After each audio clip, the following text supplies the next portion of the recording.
Good afternoon, Judge. Good afternoon. Thank you very much for accommodating us. Usually we do our introduction first. Yes, I represent the claimant in these proceedings with Mr. Jonathan Brooks, of both of Tamimi and Company. Where is he? Hannah, you may go on now, if you want. We are here in the hearing of the matter CFI 079-2018 before His Excellency Justice Ali Al-Madhani. The claimant is represented by Tamimi and Company. Lead counsel is Mr. Patrick Dillon Malone. Assisting is Mr. Jonathan Brooks. We're very grateful, Your Excellency. Thank you for accommodating us at this time. I have given to this Chudri a very small sheaf of additional papers. There is a draft order, which is an updated draft order, which I'd ask, it's a 2-page document, the first 2 pages. I'd ask that please be inserted in substitute at tab 14. Yeah. And perhaps that's a very good place to start.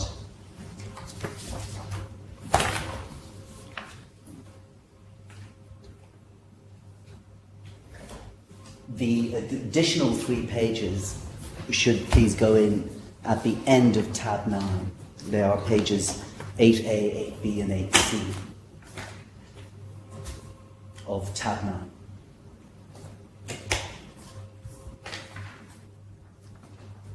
The additional is a single page, isn't it? There ought to be... Registrar direction, number 1? There ought to be 3 pages. I think I gave... I did the draft order. Yes. Oh, sorry. I did mixed up the draft order with the rest of the pages. They all attached together. Apologies. So the draft order is just only 2 pages. 2 pages. Yeah. That's at tab 14. And then this is... These are at the end of tab 9. This is email. Yes. Right? Followed by symbol search. Yes. Another symbol search about the OS trading DMCC. Yes. This should go to 9. The end of tab 9. The Sure. last 3, you can put them in. Sure. And I'll come to those presently.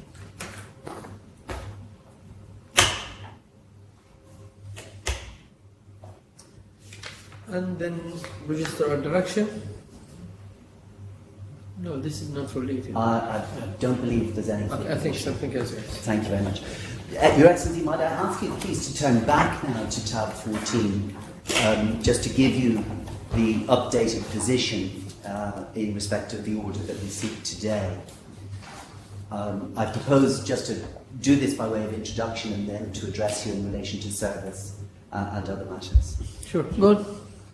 So at paragraph 1 on the 2nd page of the draft order, you'll see that we have an additional amount of interest up until yesterday evening of $444,819.10. And those calculations, which I'll bring you to in a minute, are to be found in tab 13.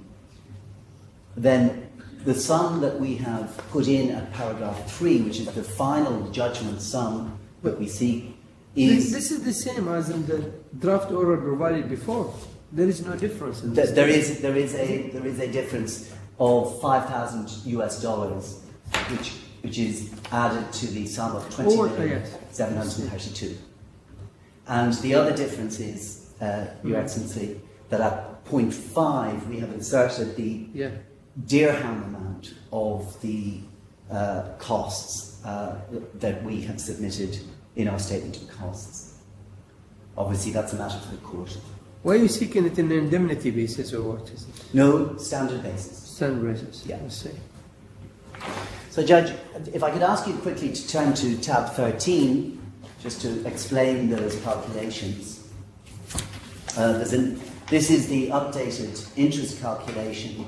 You'll recall from your reading of the papers that the principal sum is claimed, plus then the interest up until the 19th of November 2018, which was included with the pleadings. And then we have an additional amount of interest from the 20th of November up until yesterday evening, which has been calculated on the basis of the default contractual interest rate. I see. And you will have already seen from the papers that the interest amounts on each of the principal sums was either the original contractual rate of 4.5% or following the maturity date, being the date of default, was a 6%. But for the second period of interest that we've just added, it is all at the rate of 6%, being the default contractual rate. And so, looking at those 4 pages together, you'll see if you added up the third. And why they in 4 pages? Is that because Yes. it's different 4 installments? There were 4 drawdowns, Yes. which matured on different dates. I see. And they were subject to, so the calculations obviously were different according to each drawdown. And that is the way you will have seen from the pleadings that it has been pleaded in each case.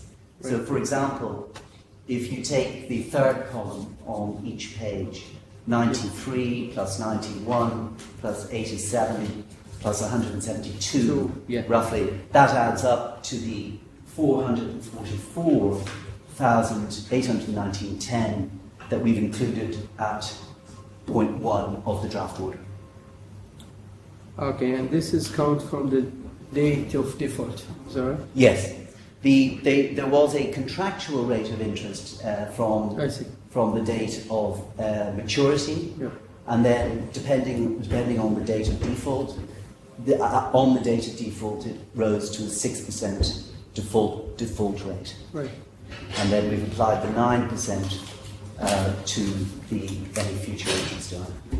So I hope that explains the mathematics of the matter. And if I could take you, Your Excellency, to tab 2 of the papers. Just sure. You will have read this already, and please I do interrupt me if I'm repeating things that you don't need to be addressed on. But just, I think it may be in ease of the court if I refer to the claim by reference to the particulars of claim at tab 2.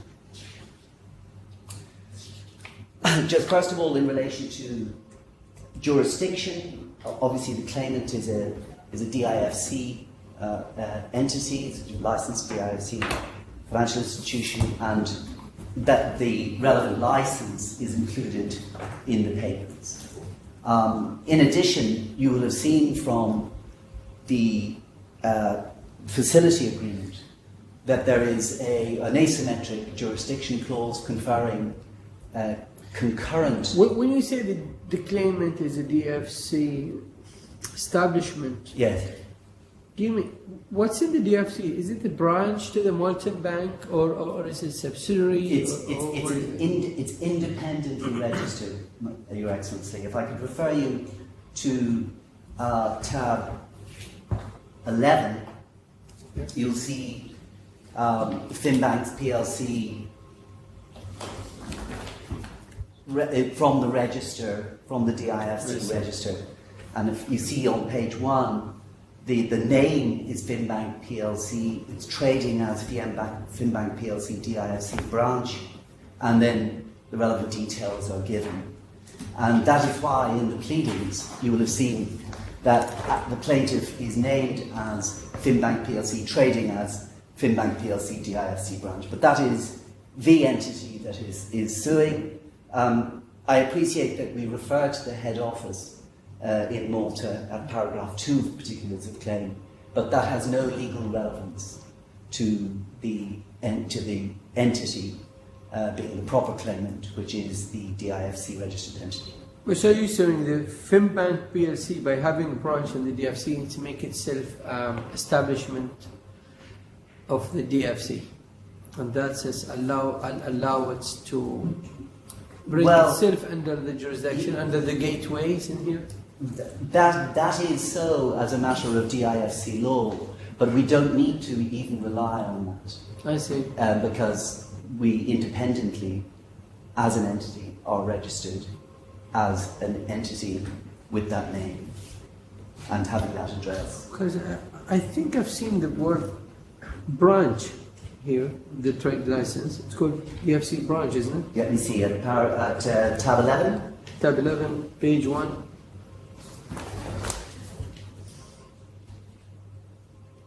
trading name, status, active, regulated. Yeah, if you go with the company information, Yes. trading name, then you see FimBank, P.L.C. DIFC branch. Yes, yes, I appreciate that. It does use the word branch in the name, but I believe that does not. That I believe that it is an independent, autonomous legal entity, even though confusingly it is named as the branch. But if necessary, Judge, we do rely on the Yeah, I statute. can see there is a name, there is a trading name, and it says it's regulated, P.L.C. Yes. I think if you look, But you Judge, confirm it's not a branch, isn't it? it's the type of entity is the foreign recognised company, and it's FimBank P.L.C. is Yeah, its name, and it's trading as that on the branch. I think it's It can be said it's recognized because it's have a branch in here, or yes. If that is the case, Judge, then we rely on the established case law. I see.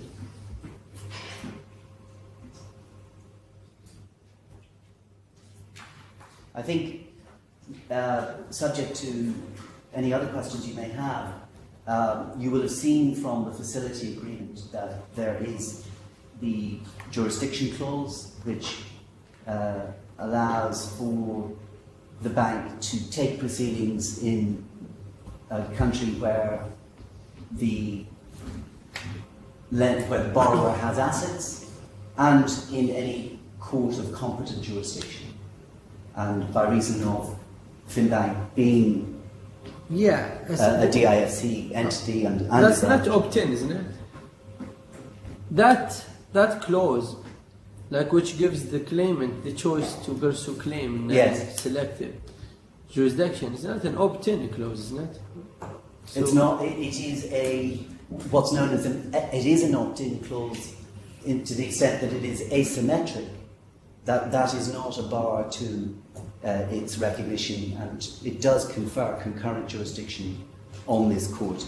And perhaps, if you wish me to address you on that, Yeah, for sure. there is a case which I'll give to you.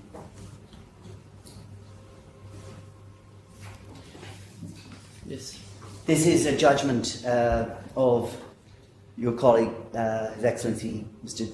Justice Al-Sawalehi, Yes. from the 1st of May 2017 in Natixis Yeah. essay against Fast Telecom General Trading. And this precise issue was at issue in the proceedings because the bank, which was the respondent to the which was the claimant and the respondent to the defendant's application contesting jurisdiction, had a very similar asymmetric clause, which I think Your Excellency will be aware are quite common in financial institution lending instruments. And you'll see at paragraph 3 of the Schedule for Reasons that the defendant argued a number of points, including that clause 28.2, which was the clause very similar to our clause in this case, Yeah. was invalid under French law as a unilateral optional clause benefiting only the claimant. He said that also that the claimant's DIFC branch could not bring an action against it in the DIFC courts, and he said that it was also contrary to UAE public policy to enforce an oppressive unilateral provision in a commercial agreement. And in response to that, if I could refer you internally to paragraph 12 of the judgment of Yeah. His Excellency Justice Shawalehi, he says, based on the assessment of the written submissions of both parties and the oral submissions of the defendant, I find that the DIFC courts have jurisdiction over the current dispute and the claimant should be awarded the costs, etc. And he gives the following reasons. Mm-hmm. And if I could refer you then over to the page, to paragraph 14, he says, as to the defendant's contention that the claimant's DIFC branch does not have capacity to sue the defendant and that the transaction has no connection to the DIFC, it's sufficient to note the claimant is a DIFC licensed establishment under the terms of judicial authority law, and thus the DIFC courts have jurisdiction over the dispute in accordance with Article 5A1A of the judicial authority law. And you'll see, Judge, in terms that the defendant, he says, the defendant has not convinced me to sway from the reasoning provided in Corinth, which this court would be very familiar with. Yes. And then at paragraph 15, he says, furthermore, it is clear that the substance of this dispute would additionally fall under Article 5A1B and C of the Judicial Authority. However, it's unnecessary to delve into detail on these additional gateways. It's sufficient to say that Clause 28B of the Facility Agreement, combined with satisfaction of Article 5A1A, show decidedly that the DIFC courts have jurisdiction over the current dispute. In the alternative, the defendant argues that Clause 28.2b of the Facility Agreement is invalid under French law as a unilateral optional clause benefiting only the claimant. However, as already discussed above, French law is not applicable in this dispute. Furthermore, as discussed above, the pledge agreement and facility agreement, while related, are not so intrinsically connected to require legal disputes. That aspect is irrelevant. The last sentence, Judge. Finally, as regards the UAE public policy argument, I find the defendant's arguments failed as the cited authorities refer to arbitration agreements and not jurisdiction clauses. Mm-hmm. So, Judge, in my respectful submission, it's clear from that judgment that, quite correctly, an asymmetric provision contained in a bank's lending instrument, allowing the bank to sue to enforce the loan agreement, will be enforceable by this court. And in that regard, could I refer you to Article 5A2 of the Judicial Authority Law? Right. With, again, at the risk of you will be so familiar with this, I hesitate to open it, but obviously that is subject in all cases to the requirement in Article 5A2 that the jurisdiction clause should be specific, clear, and in express provisions. Should be made that the choice should be made pursuant to specific, clear, and express provisions. Right. And if I refer you then to the relevant clause in our agreement, which is at tab 4, page 59.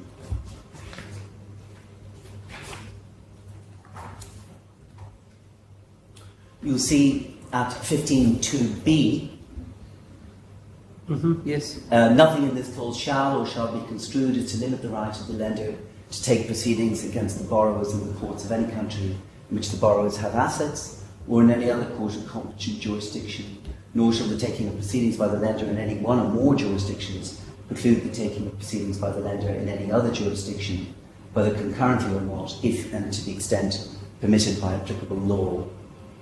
And in my respectful submission, that provision, Article 15.2b, is a clear and specific express carve-out from the jurisdiction otherwise agreed for the courts of Malta, and is a provision which this court in previous is akin and exactly the same as provisions which this court correctly, routinely applies in financial services cases. What I see, it's a bit secular, secular clause.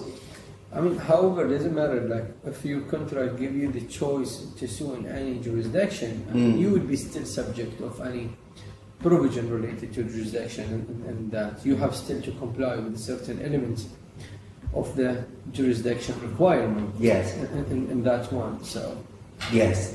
I agree, and I think that you'll see that from the judgment of your colleague, because I think he's quite careful in his judgment to say, well, look, yes, I'm happy to give effect to this clause, bearing in mind that the court has jurisdiction in some underlying way. And I believe that that is correct. In fact, I think we have advised to that effect. Yeah, in a sense, I guess what you're trying to argue, this clause would free you from the boundary of litigating only in Malta. So this is giving Yes. the choices to go out of Malta than to any other jurisdiction, subject to that jurisdiction requirement. Yes. See, this is what you're trying to argue. Yes, yes. Thank you very much. I hope that that addresses the jurisdictional aspect. As I say, formally we of course rely both on Article 5A1A and on Article 5.2. But also, as in the case that was before you this morning, which we briefly attended, it is a case also in which there has been no contest on jurisdiction. So if and to the extent that that is an element to support your decision, we rely on that. Yep. So, Judge, if I could go back then to tab 2, and you'll see, as I say, please do let me know if I'm saying too much, but you'll see at page 2 internally of the particulars of the claim, you have the facility agreement. This is known as an uncommitted revolving facility, Judge. It's a flexible rolling finance fund for the purchase of pre-sold grains and feeds. I see. And effectively what that allows is, it allows for the borrower to draw down funds, for then those funds to be repaid under a mechanism, a specific mechanism which is created, where the grain is unloaded and the buyer, at the time that the buyer acquires the grain, and those payments and those funds are automatically repaid to the lender. But then as those monies are paid back to the lender, the borrower can borrow again. So you'll see, for example, in paragraph 7, A to D, 4 sums were drawn down, Right. actually totaling more than the 26.25 million. Yeah. That is the limit of the total borrowing.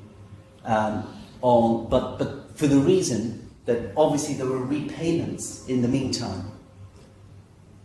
So even though the total amount of A, B, C and D adds up to over 32.3 million, roughly, Right. the reason why that exceeds 26.25 is because there are payments all the time that are being made. I see.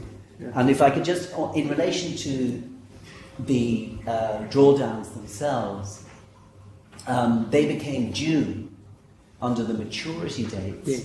in respect of A and B 90 days from storage. I'll come to this again to refer you specifically in a later document.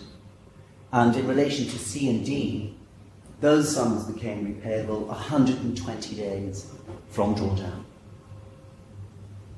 So you'll see that the 4 drawdowns took place in July and August, depending on whether which type of maturity date kicked in, they would mature on different dates.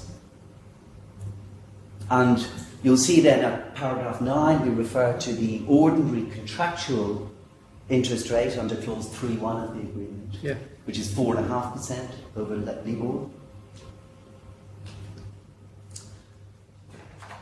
for the US dollar equivalent. And at paragraph 10 of the page, the default contractual rate, which is once there has been a default, applies at 6%.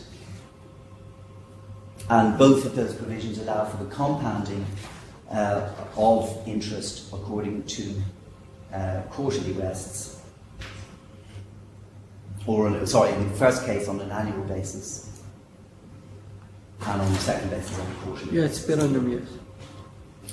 And if you want to see the way in which that operates, or has operated specifically in this case, at tab 4, pages 70 to 82, 83, pages 70 to 83 of tab 4. Do you want me to bring you to that? Yeah, I'm in there, yes. I've Okay, seen it. so we're at tab 4. So this is the account, isn't it? This is the actual interest calculations to the 19th of November last year. And so, if I could, you see the number 6 going down the middle, like the spine in the middle of the page. Yeah, it is. That is in this The case. rate. In this case, for table 1, it was purely the default contractual rate that applied. I see. And you'll see that the principal sum in the small writing, it's quite difficult to read, but the principal sum there was 10.138 million. The maturity date was 90 days after storage. Okay, and that means, working backwards from that, I've noted that the storage date was the 9th of April 2018. That's not written there. But if you take the 8th of July 2018 and calculate backwards 90 days, the date when the grain was stored was the 9th of April 2018. So, turning to page 3 then, you'll see the final figure for up until the 19th of November was 122,320.88, and that is the figure pleaded. So, just to give you another example, on the next page, page 7. So this is for the first drawdown. That was the first drawdown. Yeah. And then the second drawdown starts on page 73. Right. And you'll get, again, you see the spine, 4.5 applies right up until the 22nd of July. And then after that, the 6% rate kicks in. And you'll see that on the top right of that page in the small writing, you'll see that there was the total principal amount paid and the total amount of interest paid. I see. And again, working backwards, the storage date for this consignment was the 23rd of April 2018. That's not written. But if you calculate back from the maturity date, you will see that the storage date was the 23rd of April 2018. And again, just going to the third page of that, which is on page 75, the bottom right last number is the 140,773.27, which is the amount pleaded for that, etc.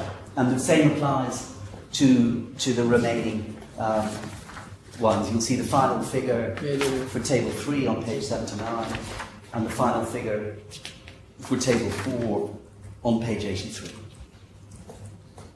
And as I say, Judge, at tab 13 then you have the updated, which we've already opened. You have the updated figure, and all of that interest, naturally enough, is calculated on the 6% above legal rate. Yeah, this is up to last night, isn't it? Yes. Yes.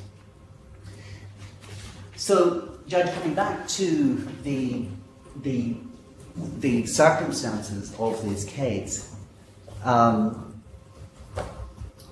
you wish me to open the facility agreement itself? No, just go on with your presentation. Okay. Well, I think it may be useful just to refer you to the main provisions of the agreement. Sure. That's at page 42 of tab 4. Yes. And you'll see it's in the form of a letter. This is the restated cumulative, it's a restated and amended document. To all intents and purposes, all of the relevant provisions are in this letter of the 20th of December 2017. And you'll see that in the first paragraph, the history of amendments to the facility agreement is recited. Don't think we need to stop there. But over the page, you'll see that the purpose of paragraph 1 is described as to finance the purchase of pre-sold grains and feed by way of outward payments against original copies of bills of lading. In the latter case, originals to be presented within a maximum of 10 days from the drawdown date, and preloading inspection certification issued by an inspection company acceptable to the lender.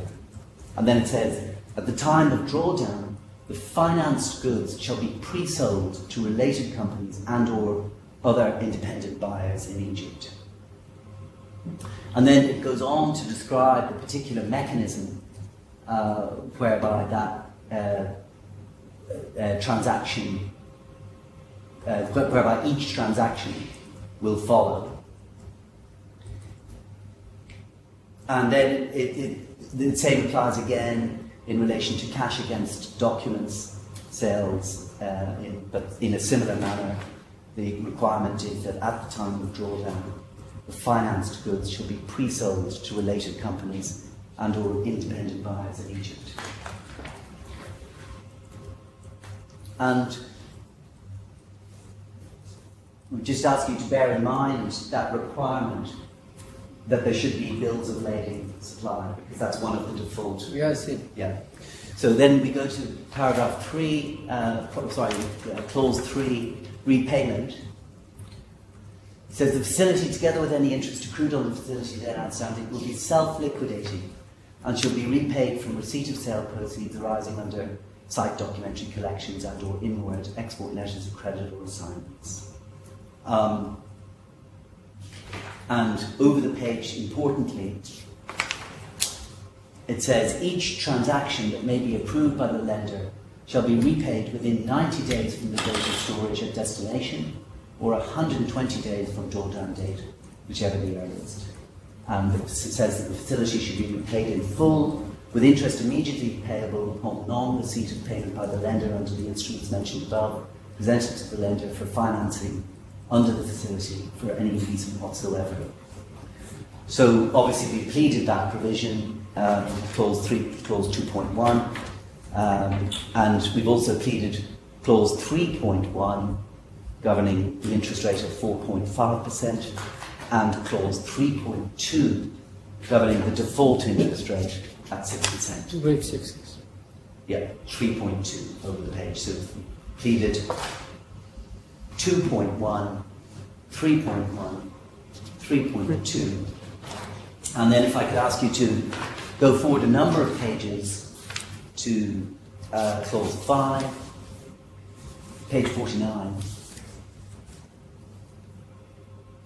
It shall be a condition precedent to the drawdown that the borrowers will place the respective cash margin as per clause 1 above and deliver to the lender the security documentation as set out above and the following documents. So that's really relating to the lending provisions rather than the operation. And then at clause 6, the default provision. The lender may, by written notice to the borrowers, terminate their duty to make the facility available to the borrowers, or if the facility should have been advanced, demand the immediate repayment thereof, together with interest, on the occurrence of one of the following events. So obviously 6.11, you failed to pay to the lender any amount due. 6.12, the borrowers should fail to duly and punctually perform or discharge any duty or liability under the facility, and we would say that includes obviously the condition of the provision of the bills of lading. Yeah. And 6.13, if any undertaking from time to time made by the lender is or becomes incorrect or misleading. And I'll come back to that because you'll see from the letters of demand that were sent that we did seek clarification and explanations on an urgent basis as to what had gone wrong. And those letters of demand were left unanswered. And then just refer you to 6.1.12 over the page, which is a type of omnibus default provision. Anything is done, suffered, or omitted to be done or occurs which, in the opinion of the lender, would in any way imperil the security created by the security documents.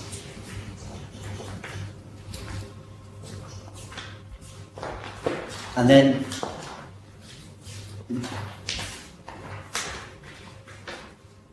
I think we don't need to refer, we've already referred to clause 15.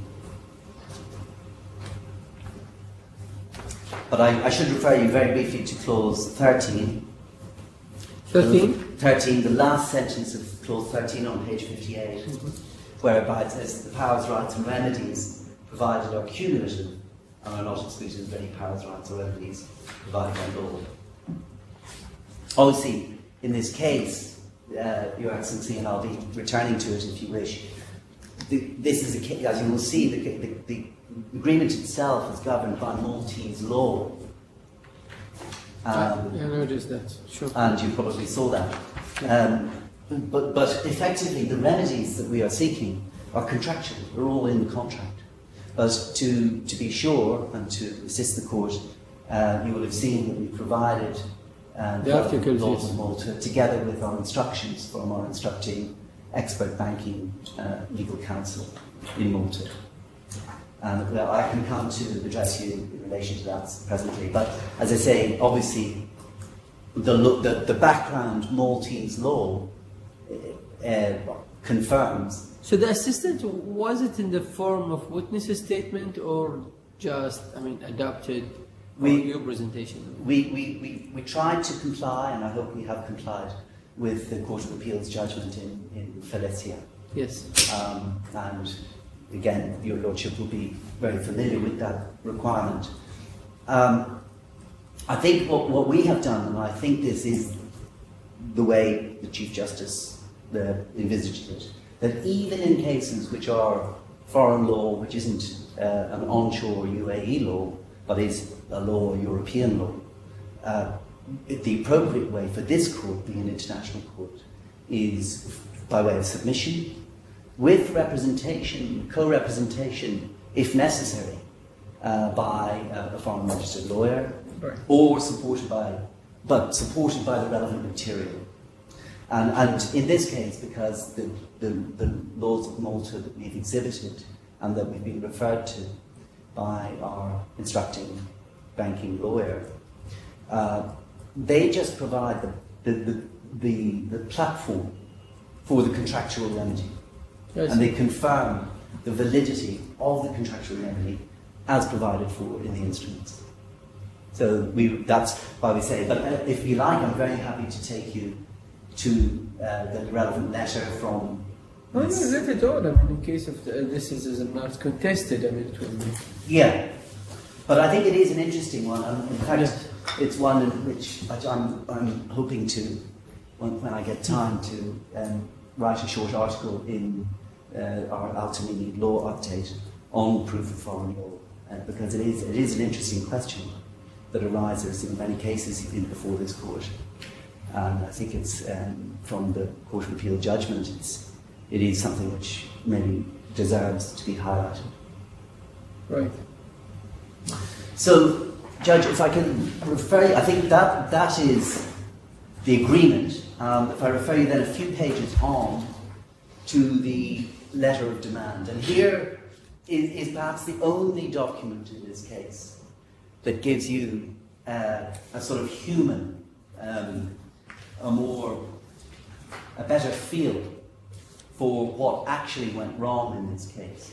Obviously, from our point of view, it doesn't really matter what the actual circumstances of default were. But the Stevenson Harwood, who previously represented our client, in at least not in the proceedings, but in the letter of demand stage, on the 17th of July 2018, on page 62, wrote a prior letter of demand, in which they set out the default that had arisen. Well, I think it's recorded suspicion of fraud. Yes, you have read it, and I probably don't need to dwell on it. But there were irregularities, let's put it that way, and there were 3 ships, the MV Shanghai, the MV Nika, and the MV Wadi Al-Arish, which in respect of which those shipments and the sale of those goods managed to the grain disappeared or went to the sellers. Nobody knows what happened, at least and we have sought that information. You'll see at paragraph 7, and in fact at paragraph 5 on page 65, you'll see that Stevenson Harwood set out that the FimBank has tried on numerous occasions to contact Mr. Hassan Mohsen, Principal of Lords, in order to discuss these developments, to try to just contact various employees, attempted to contact the shipping companies, and there, at paragraph 6, they're of extreme concern and then the information is sold. So they look for the location of the original bills of lading, they seek clarification of the location of the goods and the date that the lender will be paid. And then they set out a particular event of default and reserve their rights. So that's as I say, the only real colour in this case. The rest is really the black and white provisions of the agreements. And the formal letter of demand pursuant to clause, excuse me,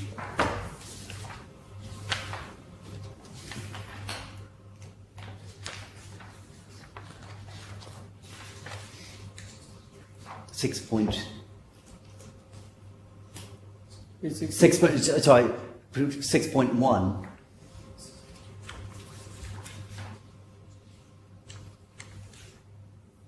Yeah, and 6.3.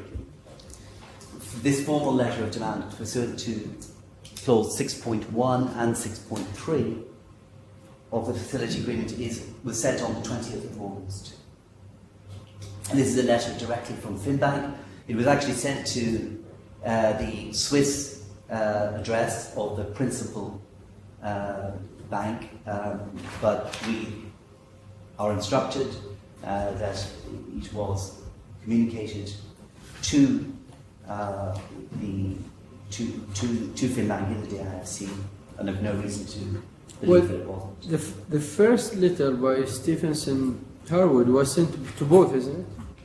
Yes. Yeah. And it was also sent to the email address mosin@aosdmcc.com. This letter does not specify by courier and email to which address it was sent, but we were instructed that it was sent to the same email address as the Stevenson Harwood one. I don't have that proof. I see. I think as a matter of DIFC law, strictly speaking, this court does not strictly require letters of demand in all cases. Obviously, it's good practice to do so. But we would say that we have met that requirement here. And you'll see on page 69 that the formal default is notified, and that pursuant to clause 1, the original bills of lading were not received within a maximum of 10 days from the drawdown date, and then pursuant to clause 6.11, they failed to pay those 4 amounts. And then the total amount is set out. Pursuant to clause 8, all amounts are due, and failure to comply will leave the lender with no other option but to exercise its rights. So that is where matters got to. These proceedings, I think, issued in November 2018, 22nd of November, I believe. And you'll see from tab 9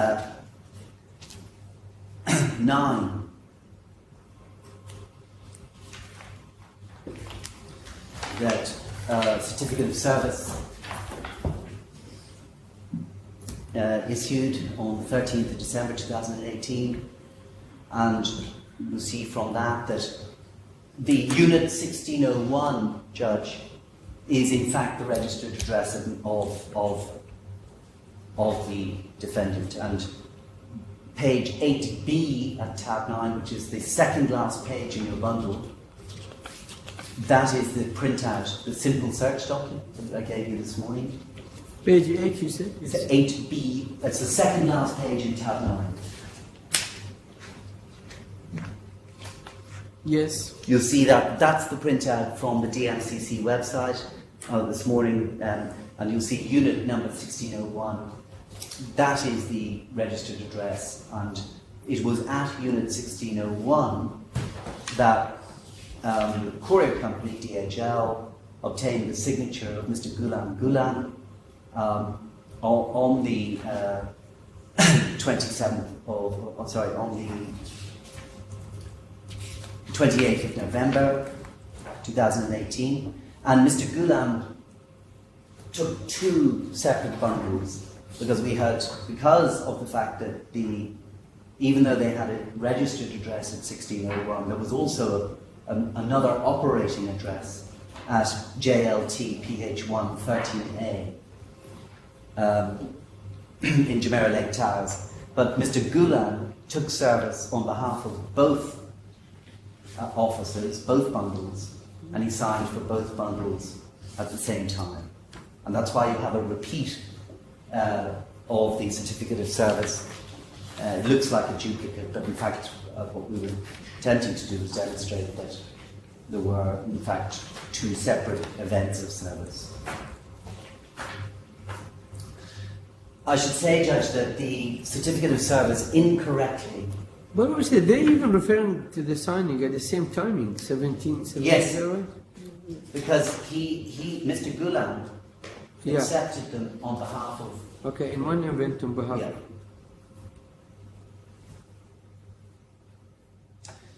I should say, Judge, and my apologies for this, it was an omission, an oversight at the time. The certificate of service as filed on the 13th of December refers to an additional service by email on mosin at aosdmcc.com. Now, in fact, that was not done, but as this court will be aware, and as we referred to in our skeleton argument, there have been numerous communications from the registry in the meantime, and from us, and we've copied mosin in on all communications with the court, and there's been no response. There was never any failure notification to any of those emails on our end, at least. I don't know if the court received any failures, but we received a first failure on the 21st of February 2019, and that's at the third last page of tab 9. Page 8A, you'll see it's from our IT help desk in Tamimi notifying Mr. Brooks that there was an email failure, and that actually relates to For incorrect, visibly incorrect email address. yes, and that is the first time, Judge. Not all of the other occasions which are set out and which the registry will be aware of, and I can refer you to some if you wish. All of the other times that the court or that we engaged with mosin at aosdmcc.com. This one, this email you're referring to is sent to Jonathan Brooks, isn't it? Yes, Jonathan, my colleague. Yeah, I've seen. This is notifying us How internally is it? Yeah. for the first time that mosin appears to have shut down his email. I see.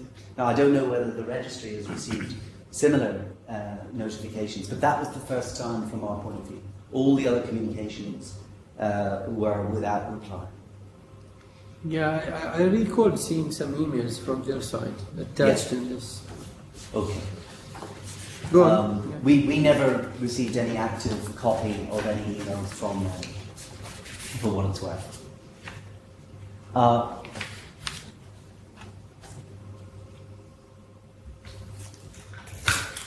So we include that just for completeness. Right.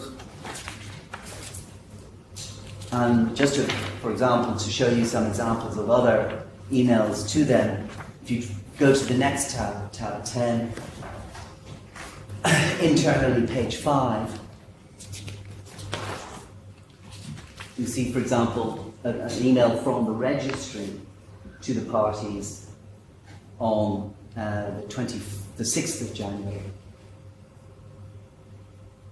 Right. And then a few pages later, tab 10, page 8, the very last page of tab 10, an email from the registry on the 21st of January. And that, I think, is the last email confirming the date of this hearing.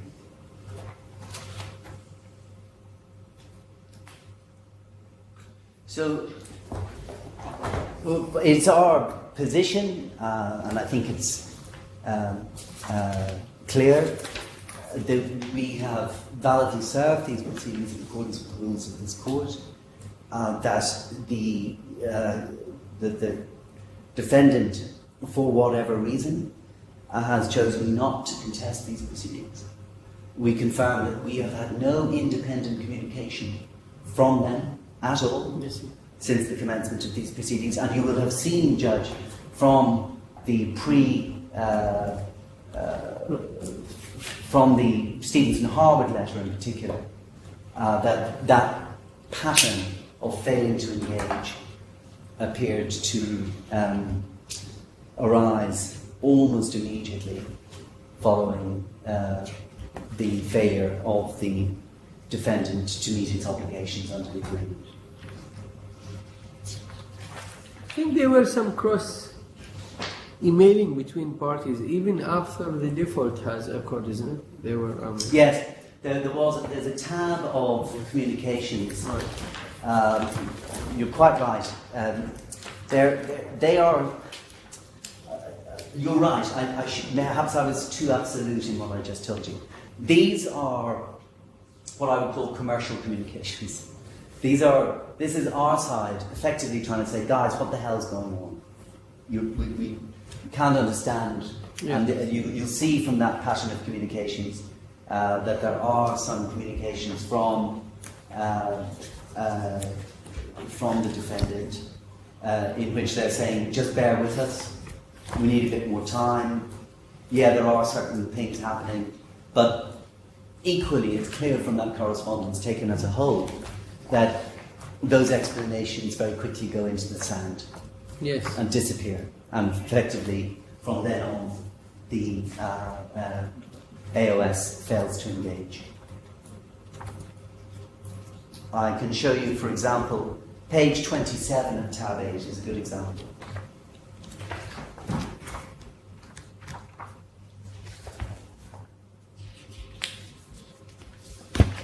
Yes.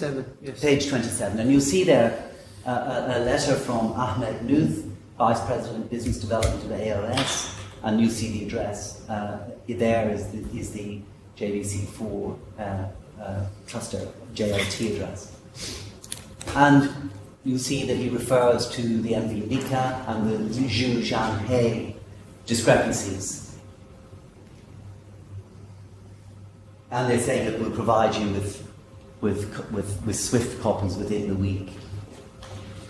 But you'll see then, and you will have seen yourself from the other letters, that the discrepancies become bigger and bigger. And on a commercial level, our requests for information were left unanswered.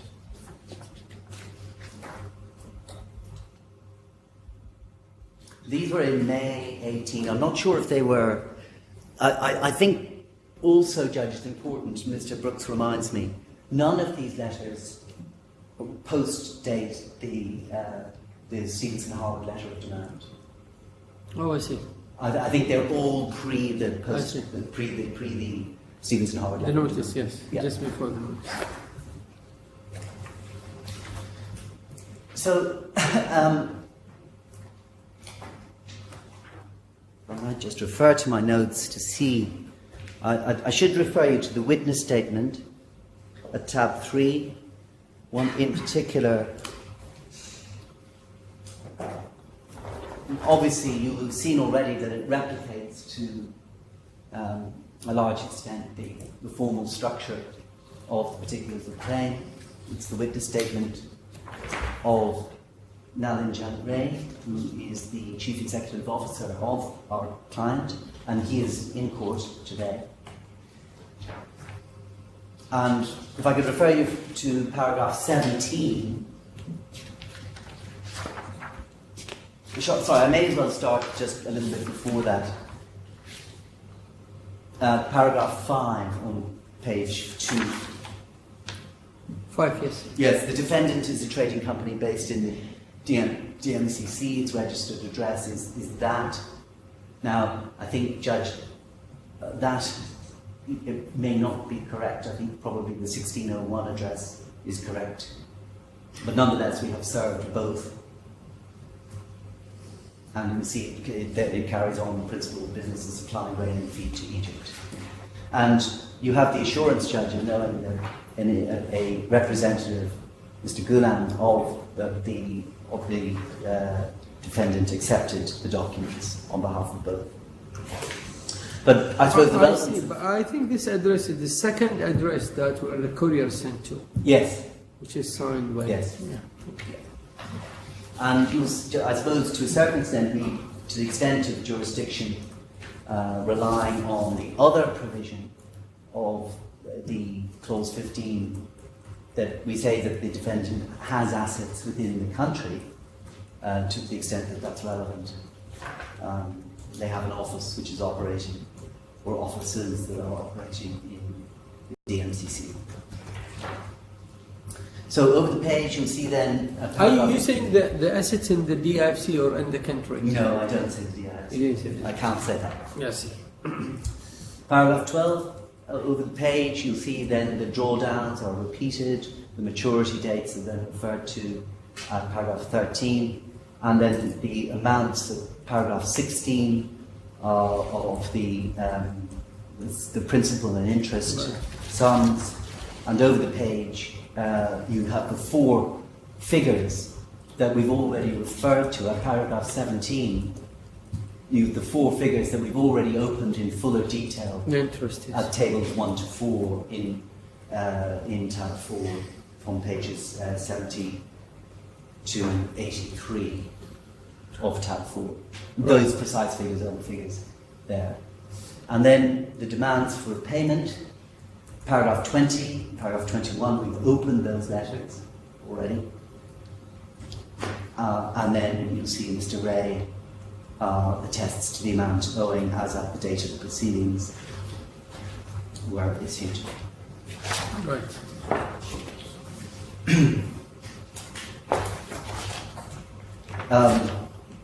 Turning to the skeleton, Judge, just for completeness, tab 5, page 1 at paragraph 3, I think you'll find paragraph 3 is hopefully an accurate and concise description of the finance facility, which may be of use. And at page 3, you have a summary of the main provisions of the agreement upon which we have relied, which we've already opened. And you'll see at paragraph 16 refers to clause 1, paragraph 17, clause 2.1, etc., 3.1, 3.2, 6.1.1, 8, and clause 15. So those are the main provisions upon which we've relied. And then there's a reference to the laws of Malta. And I hope, subject to the court, I don't propose to open those, but I can do so if you wish. No, thank you. I think those provisions that we've listed are the relevant ones. And we say, I may actually, now that I think of it, there is one additional provision which I should refer you to in the Civil Code. It's at tab 16.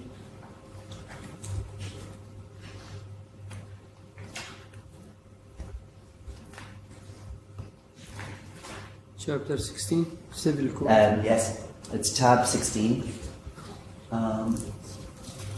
What's the language of Malta? Is it Maltese or Italian or what is it? There is a Maltese tongue. I see. Yes, but English is very influential. It's an Arabic based. It's an Arabic. It has a very strong Arabic base, but I think they don't use the Arab script.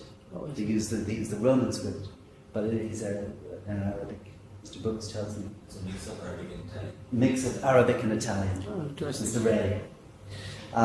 But English, from their history, is, as far as I'm aware, it's a civil code, but I think the English language is also It's very well used. very well used. Yeah. But this code is drafted in what languages? It's in the original Maltese language. I believe So, the English. this is a translation, isn't it, of the code? No, Sure. I believe it is an authoritative English Oh, I see. translation because I believe that the law. I believe that the law. It's bilingual. It's a bilingual legal system. Oh, I see. Yes.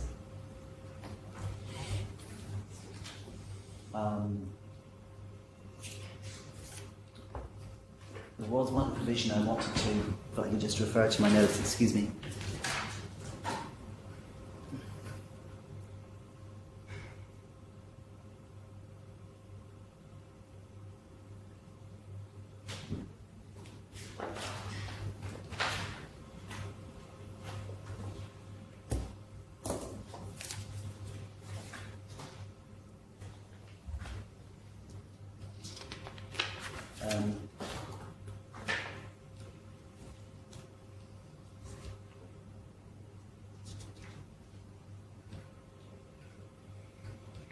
Okay.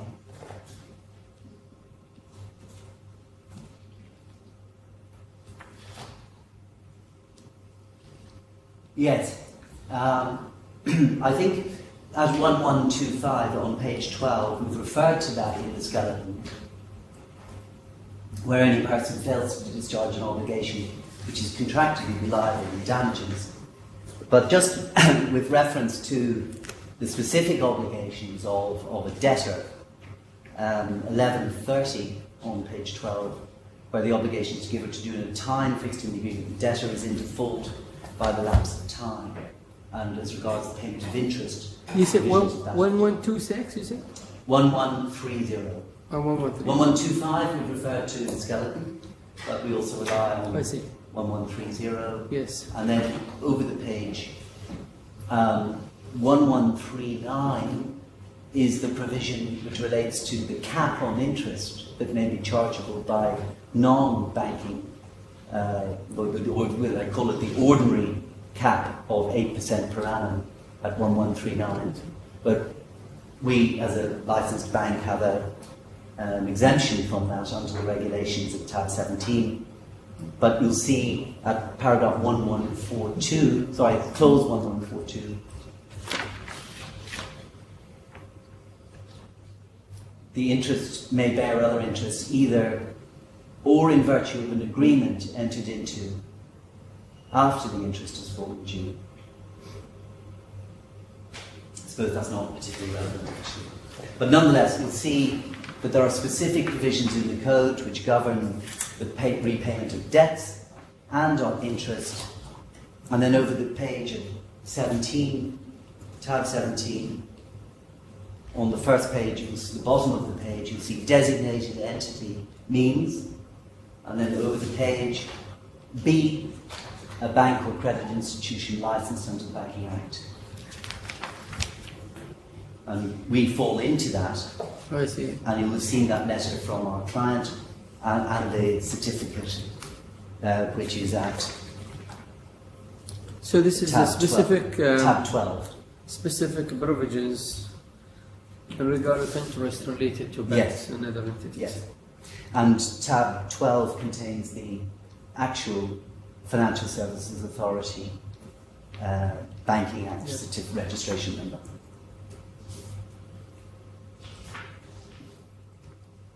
And you see, just to refer you for completeness back to tab 17, Judge,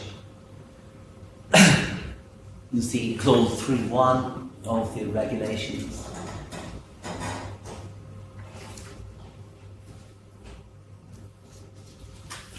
A, Yes. and over the page, clause 5. And they are the operative provisions in our submission that govern and provide, as I say, the legal framework and platform for the contractual remedy that we seek.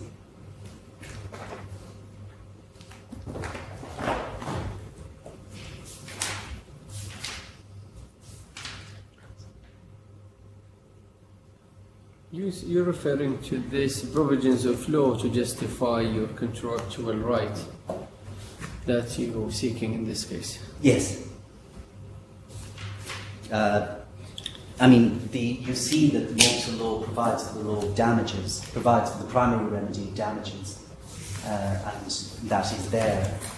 And obviously, whether you characterise judgment in this court as damages or as judgment under the instrument, we're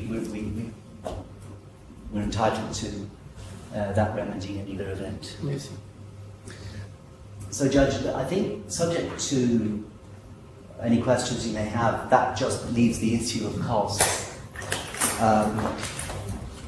We have provided the court, hopefully in accordance with the rules, a statement of costs, and as we've set out in the skeleton, we believe that this is a case, an uncontested case for money judgment, in which it's appropriate to assess damages, to assess costs. Yeah. We seek them on the standard basis, and bearing in mind that this is a case for a significant sum of money, for over $20 million US, bearing in mind the work that has been involved in taking our clients' instructions, all of the matters that we've set out, it is our submission that the amount of time that we've spent on this has been proportionate and reasonable as to amount ultimately. The total is in dirham 265,364.99. I don't know what to say on the face of it. But I don't know.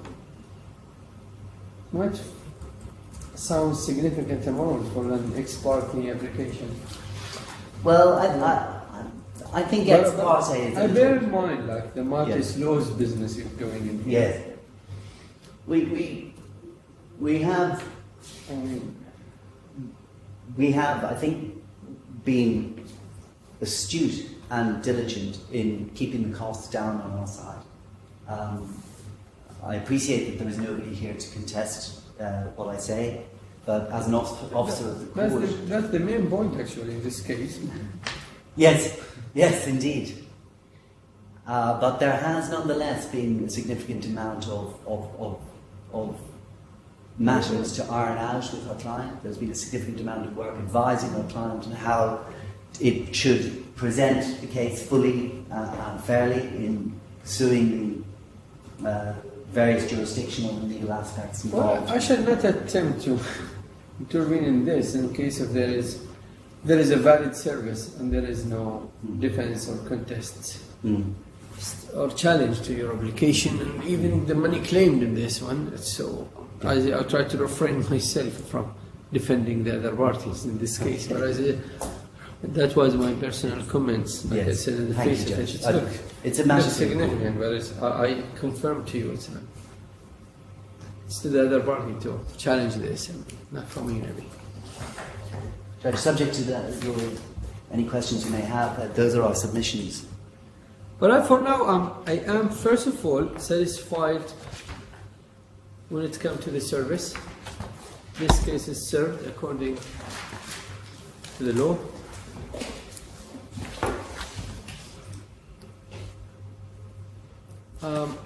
I am also satisfied to the presentation and jurisdiction, where I just want to ask you if there is if it's whether presented to me or not. I would like to remind you your duty of full and frank disclosure, and to address me if there is any way that there is any available defense to the defendant, as in this case. Yes. Well, first of all, can I just make a preliminary... I will certainly be very happy to do so.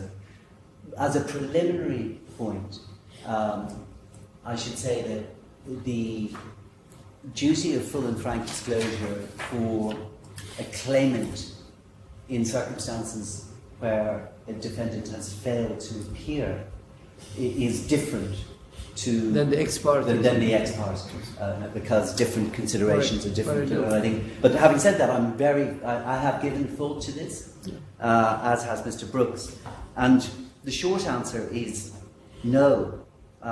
There does not. The instrument is clear.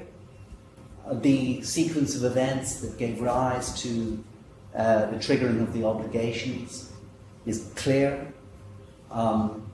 There does not appear to me to be any factual defence that could be raised to the failure. There has been no suggestion.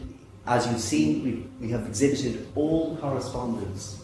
There has been none, but we've exhibited at tab, the tab that we referred to, tab 8, all of the engagement as between the parties on the matter. We've been full in that sense, that we've left nothing out. And so there's no factual excuse that could partly or wholly provide a defence to my knowledge. As regards legal defences, the only one that we thought of ourselves arises from the facility agreement itself. It's just a nuance. Mm-hmm. And if I could refer you to page 42.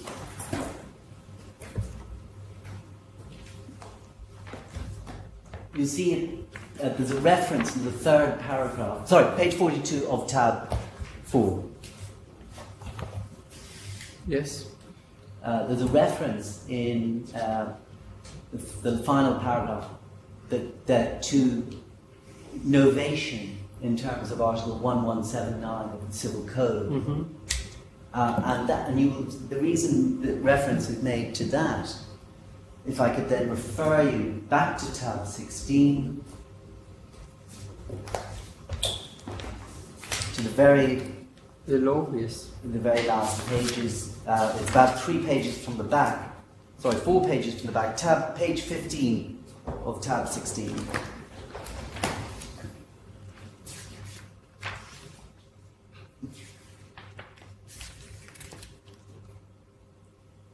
You see 1181? 1179.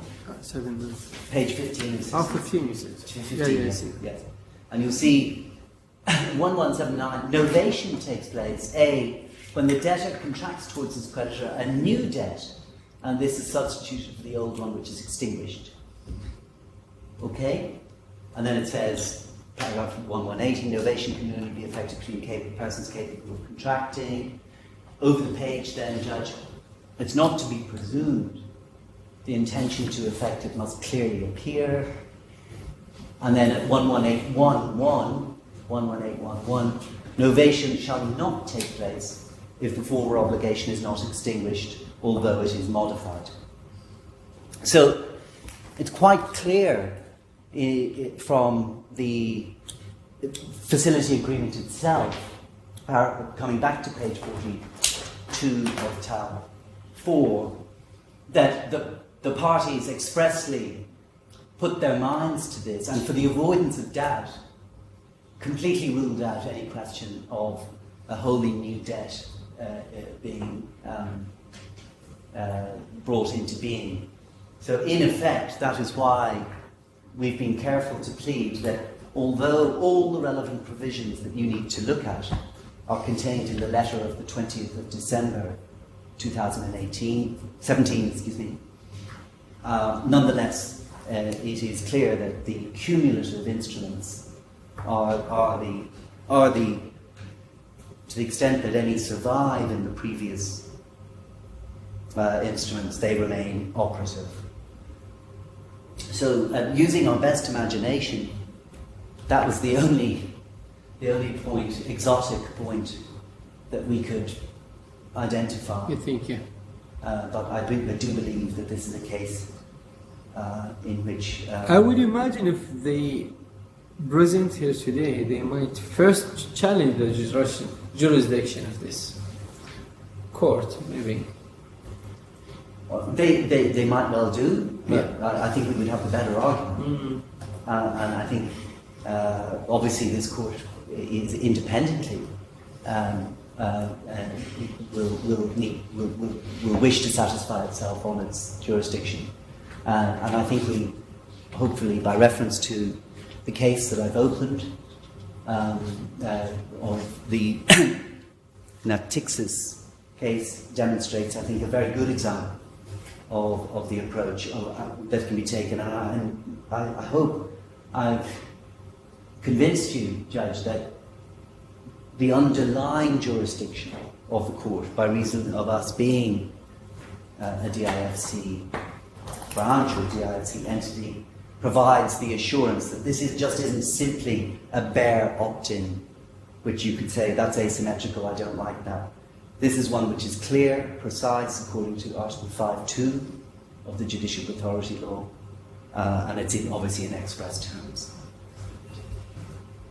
I say, but we agree in this case, like, the defendant is not a DFC entity, and the service is to be done and service outside the DFC, isn't it? The defendant, yes, absolutely. That's quite correct. Neither did transaction come across the DFC, so it's... That's quite correct. So we don't rely on I see, 5AC. the only link you're trying to establish is that the claimant is a DFC entities. Plus the entity. clause. Yes. Plus the absence of contest. Right. I record that, yes.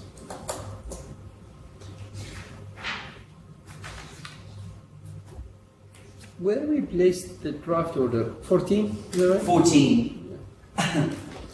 And you'll see the change was because we had a US dollar amount, and that's why we sort of shunted the $5,000 filing fee into that. Right. And then you have the paragraph 5, which is a matter for your discretion. We've provided the figure that we claimed for the assessment of costs. At the risk of being presumptuous, we've provided that. So we're talking about default judgment in here, isn't it? This would be delivered Yes, in the form of default? Yes. The judgment sum Yeah. is everything to yesterday evening, Yes. and then the 9%. Yeah, what's the basis of this 9%? Why? It sounds like you practice. local courts rate. I think we're relying on. If I go back to the particulars of claim, Judge, Yes. I think we're relying on a. Number 2. It's a Behind tab 2. tab 2.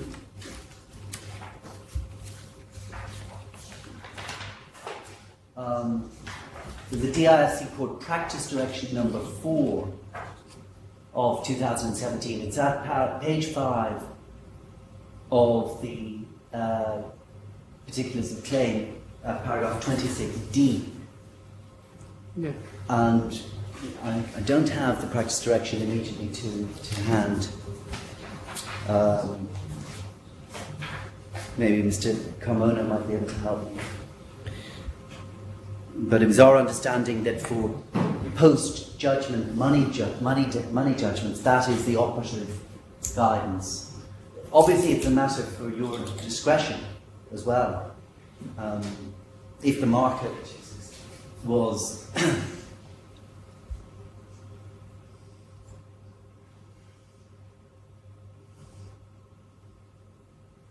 yeah. Judge, do you have the green book? I can provide you with mine. Yes, please.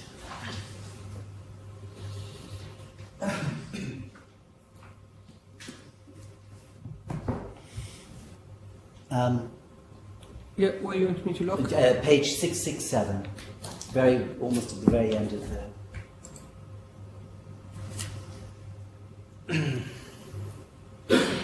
So it's called Interest on Judgments, and it says that it should be read in conjunction with the law.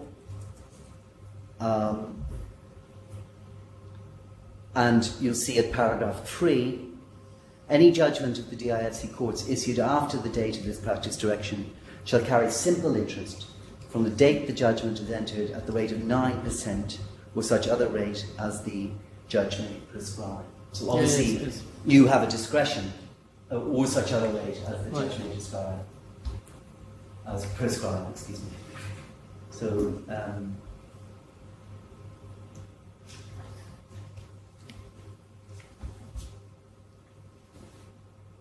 So this is 9% simple rate. yeah.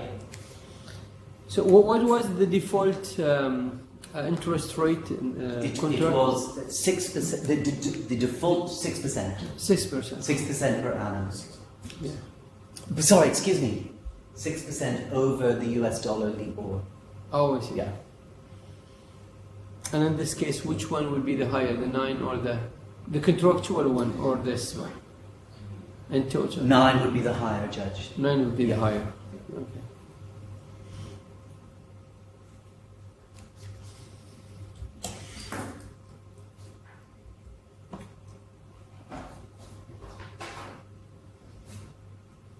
I suppose if you're addressing the justice of that, we would say that the fact that you made a judgment brings an additional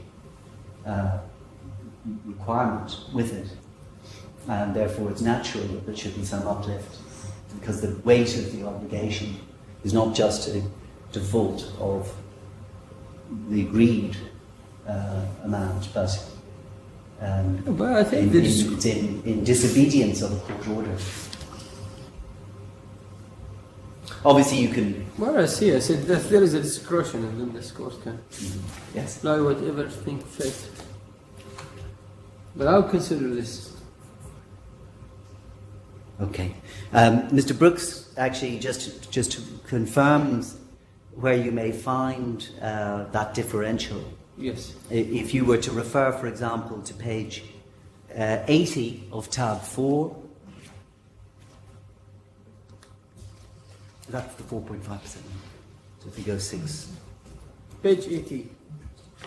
per day. Yes. Sorry. If I go. Sorry, yeah. Sorry, if I could go to page 78. 78. Right. You see it's 8 point something. You see the fourth column? Right. But it's simple. Oh, is it? I'm sorry, I'm confused now. That may not help. I'm sorry. Yes. Sir. Sorry. Let's scratch that. Yep. Good.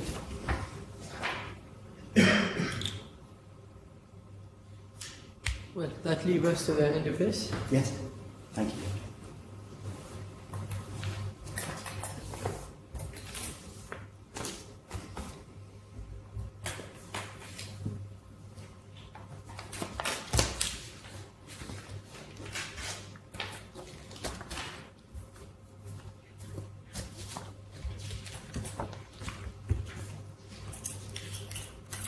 Yeah, I think I'm more satisfied about most of the elements. I just need to think about the interest rate.